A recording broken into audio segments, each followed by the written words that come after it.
வணக்கம். இந்த பகுதியில நம்ம பார்க்க போறது கதை விவரிப்பு, அதாவது நரேட்டிவ் ஆஃப் த ஸ்டோரி. கதை விவரிப்புனா என்ன?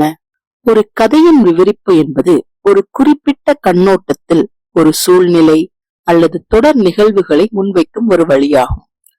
கதை என்பது நிகழ்வுகளின் வரிசையாகும். அதே சமயம் கதை சொல்பவர் எவ்வாறு முன்வைக்கிறார் என்பதன் மூலம் கதை விவரிப்பு உணரப்படும். அதாவது ஒரு எக்ஸாம்பிள் சொல்றேனே, அவன் இறந்து விட்டான், இது கதை. இதையே எப்படி நம்ம நரேட்டிவா சொல்லலாம்? அவன் இறந்து விட்டான், அவன் உயிர் பிரிந்து விட்டது, எத்தனை கொடூரம், இது கதை விவரிப்பு. இன்னொரு உங்களுக்கு சிம்பிளான எக்ஸாம்பிள் சொல்றேனே, நீங்க எல்லாருமே தளபதி படம் பார்த்திருப்பீங்க. இந்த தளபதி படம் மகாபாரதத்தை இன்ஸ்பயர் பண்ணி எடுக்கப்பட்ட ஒரு படம். இந்த கதை கர்ணன் and துரியோதனோட கண்ணோட்டத்திலிருந்து சொல்லப்படுறது. கதை எது, நரேட்டிவ் எதுன்னு எப்படின்னு பிரிக்கணும்னா, கதைன்னு பார்த்தா சாத்தியமே இல்லாத ரெண்டு நபர், அதாவது கர்ணன் and துரியோதனுக்கு இடையில மலர்ற நட்பு தான் இந்த கதை.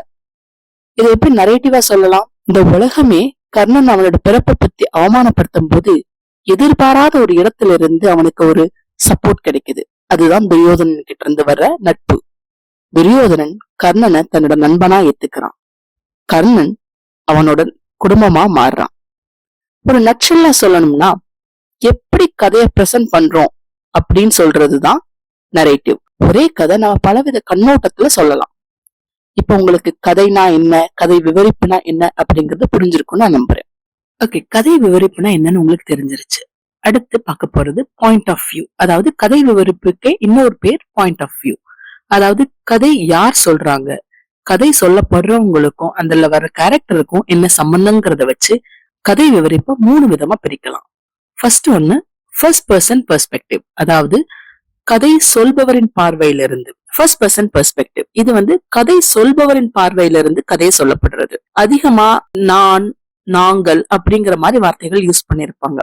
சோ இந்த விதமா கதை சொல்லப்படுறதுல என்ன நடக்கும்னா, அந்த கதை சொல்றவங்களுக்குன்னு சில மூடு இருக்கும், ஒப்பீனியன் இருக்கும், இல்லைன்னா பாஸ்ட் எக்ஸ்பீரியன்ஸ் இருக்கும். சோ அதை பேஸ் பண்ணி கதையோட மூவ்மெண்ட் நகரும். ரெண்டாவது செகண்ட் பர்சன் பெர்ஸ்பெக்டிவ். இது எப்படின்னா படிப்பவரின் பார்வையிலிருந்து. இதுல நீங்க கதையில பாத்தீங்கன்னா நீ அப்படிங்கிற மாதிரி யூஸ் பண்ணிருப்பாங்க. இந்த செகண்ட் பர்சன் பெர்ஸ்பெக்டிவ் அதிகமா யூஸ் பண்ணப்படுறது கிடையாது. தேர்ட் பர்சன் பெர்ஸ்பெக்டிவ், கதை சொல்றதுல அதிகமா யூஸ் பண்ணப்படுற பெர்ஸ்பெக்டிவ் இதுதான். இது மூன்றாம் நபரின் பார்வையிலிருந்து சொல்லப்படுறது. மூன்றாம் நபர்னா அந்த கதை சொல்றவங்க கதைக்கு வெளியே இருப்பாங்க, ஒரு கேரக்டரா இருக்கணுங்கிற அவசியம் கிடையாது. வெளியே இருந்து அந்த கதையை அவங்க பாக்குற மாதிரி நம்மளுக்கு சொல்லுவாங்க. இதுல அவங்க எப்படி வார்த்தைகள் யூஸ் பண்ணுவாங்கன்னா, அவன், அவள், அவர்கள் அப்படிங்கிற மாதிரி யூஸ் பண்ணுவாங்க. இந்த தேர்ட் பர்சன் பெர்ஸ்பெக்டிவ் இன்னும் சில சப் கேட்டகரிஸா பிரிக்கலாம். ஒண்ணு ஆம்னிசியன்ட், அதாவது கதை சொல்லப்படுற அந்த நரேட்டருக்கு எல்லாமே தெரியும். அதாவது அதுல பல விதமான கேரக்டர் இருக்குன்னா ஒவ்வொரு கேரக்டரும் என்ன நினைக்கிறாங்க, என்ன ஃபீல் பண்றாங்க, ஏன் அவங்க அப்படி பண்றாங்க அப்படிங்கிற விஷயம் எல்லாமே அந்த நரேட்டருக்கு தெரியும். நம்ம கதை சொல்லும் போதே அப்பப்ப நம்மளுக்கு ஒரு சின்ன சின்ன கிளிம்ஸையும் கொடுப்பாங்க, இவங்க இதனாலதான் பண்றாங்க அப்படிங்கிற மாதிரி சொல்லுவாங்க. அந்த கதையில வர கேரக்டருக்கு தெரியாட்டாலும் படிக்கிற நம்மளுக்கு நரேட்டர் அந்த விவரங்களை விவரிப்பாங்க. அடுத்து பார்க்க போறது லிமிட்டட். இதுல கதை சொல்றவங்களுக்கு எல்லா கேரக்டரோட மோட்டிவேஷனோ இல்ல தாட்ஸோ ஃபீலிங்ஸோ தெரிஞ்சிருக்காது.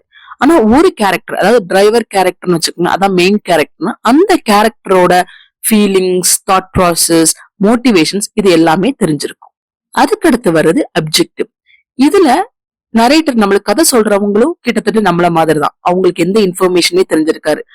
எப்படி அவங்க அந்த கதையை பாக்குறாங்களோ அதே மாதிரி ஒரு மேட்டர் ஆஃப் ஃபேக்ட் டோன்ல நம்மளுக்கு கதையை சொல்லுவாங்க. என்னங்க இப்ப பாயிண்ட் ஆஃப் வியூ பத்தி உங்களுக்கு தெரிஞ்சிருச்சுங்களா? இது ஆக்சுவலி பாயிண்ட் ஆஃப் வியூனா நீங்க ஒரு கதையை எழுத ஆரம்பிக்கும் போது ஒரு பாயிண்ட் ஆஃப் வியூல இருந்து தான் சொல்லணுங்கிற அவசியம் கிடையாது. நிறைய பேர் ஃபர்ஸ்ட் பர்சன் பாயிண்ட் ஆஃப் வியூல இருந்து சொல்லுவாங்க, தேர்ட் பர்சன் பாயிண்ட் ஆஃப் வியூல இருந்து சொல்லுவாங்க. இதை மாத்தி மாத்தி ஷஃபிள் பண்றது ரொம்ப காமனான பிராக்டிஸ். சோ கதை விவரிப்ப நம்ம இன்னும் சில விதமாக கூட சொல்லலாம். அதாவது லீனியர் நரேட்டிவ், நேர்கோடாக கதை சொல்லுதல் அப்படின்னு சொல்றது. அதாவது எந்த வரிசையில நிகழ்வுகள் நடந்ததோ அதே வரிசையில கதை சொல்றதுக்கு பேர் லீனியர் நரேட்டிவ். இது எந்த வகையா கூட இருக்கலாம். ஃபர்ஸ்ட் பர்சன் நரேஷன்ல சொல்லலாம், இல்ல செகண்ட் பர்சன் பெர்ஸ்பெக்டிவ்ல சொல்லலாம், இல்ல தேர்ட் பர்சன் பெர்ஸ்பெக்டிவ்ல கூட சொல்லலாம். அடுத்து உள்ளது நான் லீனியர் நரேட்டிவ், நேர்கோடு அல்லாமல் கதையை சொல்லுதல். இதை எப்படி சொல்றதுன்னா, நம்ம கதை நகர்ந்துகிட்டே இருக்கும், திடீர்னு பிளாஷ்பேக் வரும், நடந்த நிகழ்வுகள் ஒரே வரிசையில போகாம முன்னாடியும் பின்னாடியும் போய் போய் கதை சொல்ற விதம் வந்து நான் லீனியர் நரேட்டிவ். இது ஜென்ரலா நீங்க சஸ்பென்ஸ் இல்லைன்னா இன்வெஸ்டிகேஷன் ஸ்டோரியில இந்த மாதிரி ஸ்டைல நீங்க பார்க்கலாம். அடுத்து உள்ளது parallel நரேட்டிவ், அதாவது இணையாக கதை சொல்லுதல். இந்த மாதிரி கதை சொல்றதுல ஒரே கதையில பல துணை கதைகள் இருக்கும். அந்த துணை கதைகளுக்கு எல்லாத்துக்கும் காமனா ஒரு கேரக்டரோ இல்ல ஒரு ஈவெண்டோ இருக்கும். எக்ஸாம்பிள் சொல்றேனே, ஃபைண்டிங் நிமோ. ஃபைண்டிங் நிமோல மார்லின் வந்து தன்னோட மகனை தேடுறது ஒரு தனி ட்ராக்கா நம்மளுக்கு காட்டியிருப்பாங்க. அதே மாதிரி நீமோ டென்டிஸ்டோட ஃபிஷ் அக்வாரியத்துல இருந்து தப்பிக்கிறதையும் ஒரு தனி ட்ராக்கா காட்டியிருப்பாங்க. கடைசியில மொத்தமா ரெண்டும் ஒரு இணையற இடம் தான் கிளைமேக்ஸ் மாதிரி நம்மளுக்கு முடியும் அந்த கதை. இது நம்ம ஆரம்பிக்கும் போது கதை ஒவ்வொரு கதையும் தனித்தனி இண்டிபெண்டன்ட் கதையா நம்மளுக்கு தோன்றினாலும் கடைசியில முடிவுல அது எல்லாமே ஒரே பாயிண்ட்ல வந்து முடியும். அது மாதிரி சொல்றது இணையான பல கதைகள். அடுத்த நரேட்டிவ் வந்து எபிசோடிக் நரேட்டிவ், அதாவது அத்தியாய கதை. அதாவது ஒவ்வொரு சாப்டரும் ஒவ்வொரு எபிசோடு இருக்கிற மாதிரி இருக்கும்.